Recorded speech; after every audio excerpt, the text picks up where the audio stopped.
Welcome to The American Story. Stories about what it is that makes America beautiful and worthy of our love. On Memorial Day, as on all days, we honor and mourn those who have given their lives for our freedom. To keep the country worthy of their sacrifices is our work. It makes us better to do it, and it will always need doing. This is Chris Flannery with the Claremont Institute, wishing you and yours a blessed Memorial Day. I call this one, Known But to God. Here rests in honored glory an American soldier, known but to God. These words, all in capital letters, are inscribed on the western facade of the tomb of the unknown soldier in Arlington National Cemetery. More than 4 million visitors come to the cemetery every year, from across America and around the world. And unless they have their own personal visit to make, the thing they most want to do is to climb the hill to the high ground of the Memorial Amphitheater and visit the tomb. The American Civil War brought forth Arlington National Cemetery on land belonging once to George Washington's family and later to Robert E. Lee's. More Americans died in the Civil War than in all America's other wars combined. And the first soldier buried at Arlington was Private William Christman on May 13, 1864. The Great War, later tragically to become known as World War I, brought forth the tomb of the unknown soldier. The American Expeditionary Force that fought in the Great War in 1917 and 1918 lost more than 116,000 troops. Identification tags were a relatively recent introduction of modern warfare, but still almost 2,000 American troops remained unidentified. One of those unidentified troops was selected for burial at Arlington, with solemn ceremony, 3 years to the day after the war ended, on what was then still called Armistice Day, November 11, 1921.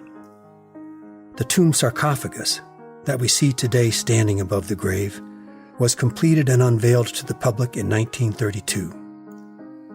It is made of marble from the same quarry in Colorado that provided the marble for the Lincoln Memorial.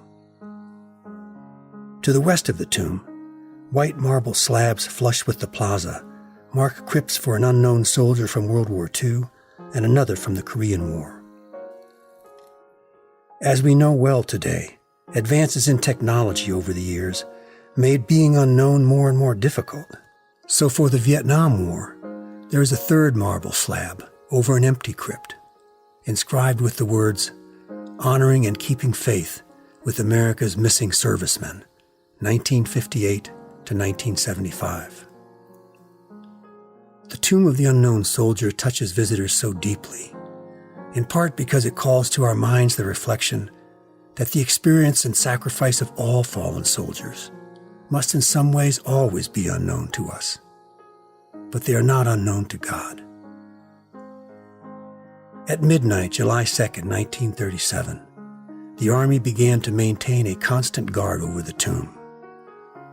On April 6, 1948, these duties were assumed by the 3rd U.S. Infantry, known as the Old Guard, the oldest active duty infantry unit in the Army. Since that day, 24 hours a day, every day of the year, in all weathers, the Old Guard has maintained a constant vigil. This sacred duty is carried out by the most specialized and famous platoon of the Old Guard, known as Sentinels of the Tomb of the Unknown Soldier.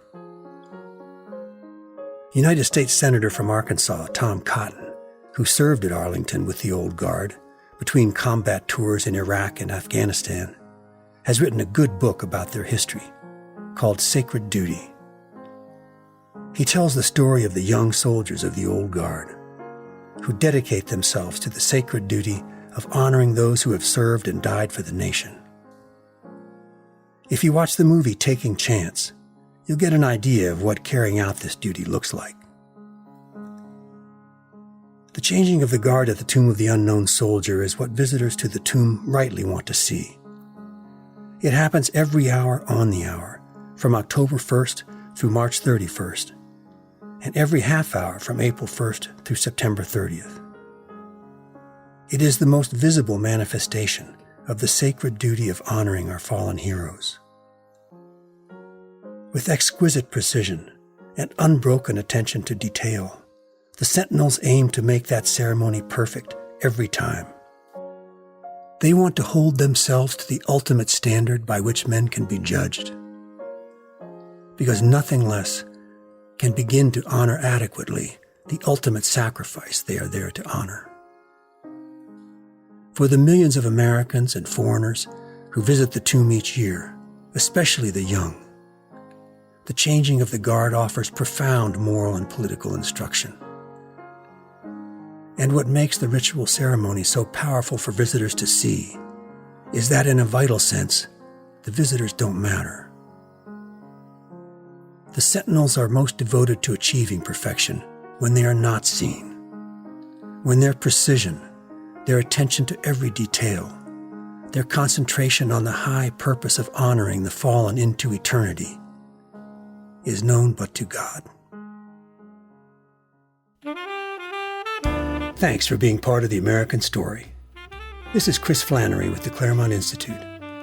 If you'd like to learn more about these stories or how you might support them, please visit our website at www.theamericanstorypodcast.org.